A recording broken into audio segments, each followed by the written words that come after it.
rame-rame PHK karyawan. Ada apaan sih nih? Startup yang dulu keren kok mendadak pada nunjukin lagi musim dingin alias lagi krisis. Ini 3 analisa gue tentang musim dingin startup yang sebetulnya bisa jadi nimpa bisnis kamu kalau nggak hati-hati loh. Jadi, let's go. 1. Suka nggak suka, tapi yang namanya sejarah selalu berulang. Krisis kayak gini tuh udah bukan hal baru. Tahun 90-an juga udah pernah kejadian gelombang.com yang mirip-mirip, di mana waktu itu banyak investor terjun buat invest di perusahaan-perusahaan.com. Harapannya, ya karena perusahaan.com punya potensi besar. Saham dan TAM-nya bisnis tersebut menarik banget. Buat yang belum ngerti, TAM itu adalah total addressable market alias target market atau kue yang kedepannya bisa dimiliki tanpa mentingin kompetitornya ada atau enggak. Nah, gampangnya nih, kalau kalian jualan sendal, artinya TAM-nya ya semua orang yang bakal butuh sendal. Kalau SAM itu serviceable available market. Nah, ini adalah market yang bisa diraih saat ini. Kalau ini yang masih kekejarnya lah, kurang lebih begitu. Balik ke kasus sendal, ya siapa yang mungkin bakal beli sendal tersebut dalam waktu dekat? Kalau kita lihat contoh TAM dan SAM-nya Apple waktu baru launching, SAM-nya adalah kampus Stanford dan kalangan komputer geek di sekitarnya,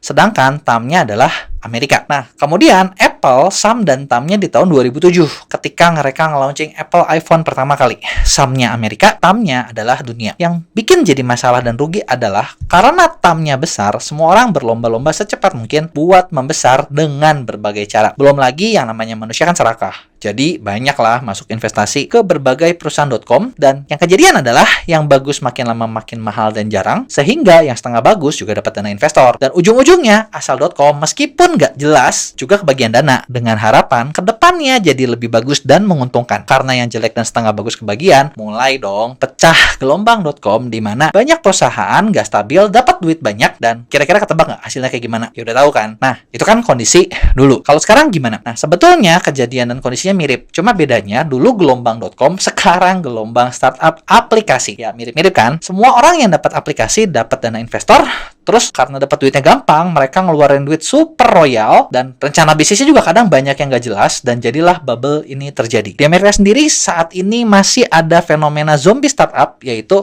startup yang valuasinya besar, tapi butuh dana investor buat bertahan. Kalau nggak ada investor, ya mungkin malah bangkrut karena mereka nggak bisa cari duit. Nah, gimana dengan Indonesia? Nah, sebetulnya ini mirip-mirip, apalagi kalau kamu lihat prospektus saham Gotoh, di mana di situ goodwill-nya aja dinilai 97 triliun.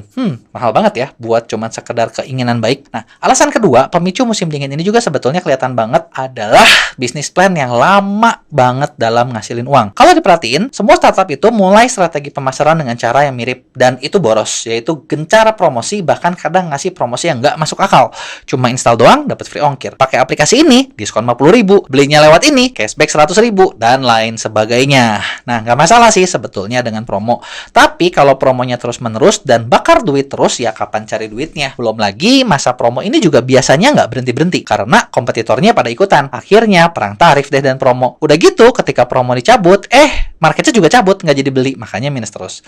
Kalau kayak gitu dapat duitnya kapan coba? Ya nanti, kalau sudah jadi penguasa tunggal, barulah mereka bakal naikin harga dan baru untung. Contohnya gimana? Ya kayak Google, Facebook. Sekarang kan mereka nggak perlu banting harga, tapi orang tetap mau bayar buat iklan, dan orang tetap masih mau pakai. Nah, masalahnya untuk jadi ke level ini, apakah bisa dicapai atau keburu mati duluan? Makanya UMKM jarang banget dan hampir nggak mungkin buat ikutin caranya mereka. Dan yang ketiga adalah nggak efektif di internal serta timnya. Siapa yang pernah kerja di startup digital? Siapa sih yang kerja di startup digital? Ya udah pasti adalah milenial dan Gen Z, bukan Gen X yang udah dianggap agak terlalu jadul. Nah, masalahnya mereka adalah satu generasi yang konon katanya terburuk di dunia. Nggak disukai banget sama Gen X yang jadi atasannya, padahal ya mereka ini bisa dibilang produknya Gen X. Jangan sensitif ya, gue juga milenial kok. Nah, alasannya simpel. Karena generasi ini dianggap cenderung nggak royal, maunya banyak, selalu ngerasa skillnya istimewa padahal biasa aja, dan nggak bisa kerja panjang. Karena baru kerja dikit, banyak yang udah sering ngalamin kena health mental issue, jadi butuh healing, dan itu semua ngabisin duit. Dan mereka ini dibayar tinggi dengan berbagai fasilitas menarik di startup, karena ya dianggap nggak gaptek, padahal mungkin banyak yang kontribusinya nggak sebanding.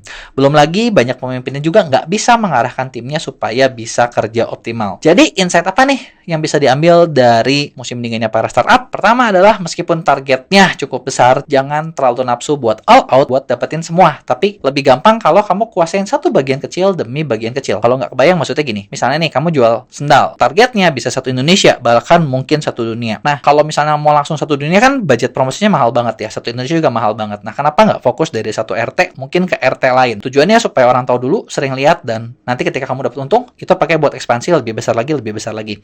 Nah, kedua, bikin promo sih boleh aja, tapi jangan sampai promo tersebut nombok terus, dan kalau nggak ada promo, ya nggak ada yang beli. Dan ketiga, ketika buat tim, ya pastikan mereka bisa memberikan kontribusi yang sesuai dengan hasil yang diterima. Jadi, wajar kan kalau tiga hal simpel ini bisa bikin musim dingin di banyak startup